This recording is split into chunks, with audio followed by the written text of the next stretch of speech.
Halo, selamat siang. Perkenalkan nama saya Alfredo Nicodemus Simanjuntak. Saya akan mempresentasikan tugas mata kuliah makroekonomi dengan judul pendapatan nasional. Saya dari Prodi Manajemen untuk kode kelas MJ204, dosen pengampu Ibu Bunga Anissa Harare. Yang pertama yang akan kita bahas pada saat ini, yang pertama itu pengertian pendapatan nasional. Tujuan adanya perhitungan pendapatan nasional, faktor pendorong yang mempengaruhi pendapatan nasional, konsep pendapatan nasional, dan metode perhitungan pendapatan nasional. Pengertian pendapatan nasional adalah pendapatan nasional adalah statistik yang menjadi tolak ukur kesejahteraan masyarakat dalam periode tertentu, biasanya dalam tahunan. Pendapatan nasional didefinisikan nilai total atau pendapatan masyarakat dari semua kegiatan perekonomian suatu negara selama periode 1 tahun. Tujuan perhitungan pendapatan nasional adalah mengetahui laju perekonomian suatu negara dari tahun ke tahun sebagai indikator kualitas hidup masyarakat di suatu negara, menjadi landasan pembuatan kebijakan pemerintah sebagai pembanding kinerja antar sektor perekonomian dan membantu membuat rencana pelaksanaan program pembangunan yang berjangka. Faktor pendorong yang mempengaruhi pendapatan nasional: satu, kualitas sumber daya manusia. Kedua, masyarakat negara tersebut memiliki ilmu dan pengetahuan yang tinggi. Yang ketiga, potensi sumber daya alam, kestabilan keamanan, dan kebijakan pemerintah. Sekarang kita masuk ke konsep pendapatan nasional. Yang pertama itu PDB atau GDP, Produk Domestik Bruto. PDB adalah jumlah seluruh produk yang dihasilkan oleh masyarakat di suatu negara. PDB mencakup total pendapatan yang diperoleh secara nasional, baik yang dihasilkan oleh warga negaranya sendiri maupun warga negara asing yang tinggal di dalam negeri atau di negara tersebut.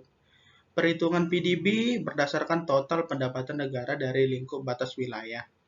Yang kedua ada PNB atau JNP, Produk Nasional Bruto. PNB adalah pendapatan yang dihasilkan oleh warga negara baik yang tinggal di dalam negeri maupun di luar negeri. PNB atau PNB menghitung total pendapatan negara berdasarkan dari lingkup warga negara. Untuk mencari GNP, kita masukkan rumusnya GDP dikurang produk neto terhadap luar negeri. Di sini ada catatan, produk neto luar negeri, pendapatan dari WNI yang bekerja di luar negeri dikurangi dengan pendapatan dari WNA yang bekerja di dalam negeri. Konsep pendapatan nasional yang ketiga adalah Net National Product atau NNP, produk nasional neto. NNP adalah jumlah seluruh pendapatan warga negara dikurangi nilai penyusutan. Di sini ada GNP dikurang penyusutan adalah hasil dari NNP. Yang keempat ada Net National Income, pendapatan nasional neto. Ini adalah jumlah pendapatan warga negara dikurangi nilai penyusutan dan pajak tidak langsung. Ya.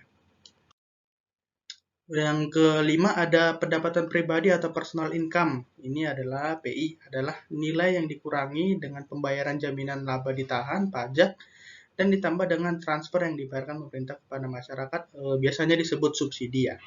Sini rumus PI, ini dikurang pembayaran asuransi, laba ditahan plus pajak perorangan ditambah transfer. Yang keenam, pendapatan disposable. Ini adalah pendapatan yang diterima masyarakat yang sudah siap dibelanjakan setelah dikurangi pajak langsung atau PI dikurang pajak langsung. Ini pola keterkaitannya ya. Yang pertama GDP. GDP itu berasal dari pendapatan WNI di luar negeri dikurang pendapatan WNA di dalam negeri. Jadi dikurangi itu hasilnya jadi GNP. GNP dikurang depresiasi menjadi NNP, NNP dikurang pajak tidak langsung menjadi pendapatan nasional atau NI, ditambah subsidi, dikurang laba ditahan, dikurang pajak atas laba menjadi personal income, kemudian dikurangi PPh atau pajak pribadi penghasilan, menjadi disposable income atau nilai atau pendapatan yang bisa dibelanjakan oleh masyarakat langsung. Metode perhitungan pendapatan nasional di sini ada 3 ya. Yang pertama kita bahas pendekatan produksi. Pendekatan produksi itu untuk rumusnya pendapatan nasional sama dengan sigma Y sama dengan sigma P kali Q. Di sini ada rumusnya ya, Y, ada P, ada Q. Kita langsung ke contohnya. Contoh soalnya ini yang pertama ada di sini nama barang, gula dan garam. Harga barang per kilo ada, jumlah produksi. Di sini diminta tentukan pendapatan nasional berdasarkan pendekatan produksi. Langsung kita kalikan aja Y kali Q 1 tambah P2 kali Q2. Di sini ada gula dan garam. Kita kalikan aja langsung 10.000 dikali 100 ditambah 5.000 kali 200. Dan di sini hasilnya adalah 2 juta. 1 juta tambah 1 juta ya. Untuk pendekatan yang kedua ada perhitungan pendapatan nasional, pendekatan income atau pendekatan pendapatan. Di sini ada rumusnya juga. Pendekatan yang memperoleh nilai pendapatan nasional dengan menjumlahkan seluruh pendapatan dari berbagai faktor produksi. Y sama dengan R tambah W tambah I tambah P. Di sini ada rumusnya, ada R sebagai sewa, W sebagai gaji, I sebagai bunga atau interest, dan keempat profit, ya, P. Contohnya ini ada sewa, ada upah, ada bunga, data sebuah perusahaan, dan kita langsung di sini diminta berapa jumlah pendapatan nasional berdasarkan pendekatan pendapatan. Langsung kita masukkan rumusnya aja ya. Sini R tambah W tambah I tambah P langsung ditambahkan aja sesuai dengan datanya, ditambahkan jadi pendapatannya sama dengan Rp1.575.000. Yang ketiga, metode perhitungan pendapatan nasional yang ketiga, pendekatan approach. Di sini ada metode pengeluaran atau pengeluaran atas perekonomian. Di sini juga ada rumusnya ya. Y sama dengan C atau konsum tambah I atau investasi tambah G atau government ditambah nilai ekspor dikurang impor. Langsung ke contohnya saja.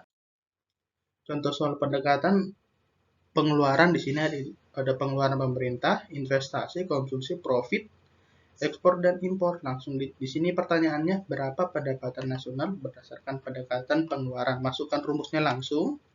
Y sama dengan C tambah I tambah G dalam kurung X per M. Kita tambahkan semua dan hasilnya Rp675.000. Demikianlah presentasi saya mengenai mata kuliah makroekonomi dengan judul pendapatan nasional. Berikut daftar pustaka atau referensi yang saya ambil. Jika ada teman-teman yang ingin mencari data lebih lengkap bisa dicek di sini ya. Terima kasih buat hari ini. Terima kasih saya sudah mempresentasikan tugas dari mata kuliah makroekonomi. Terima kasih buat dosen pengampu juga. Selamat siang.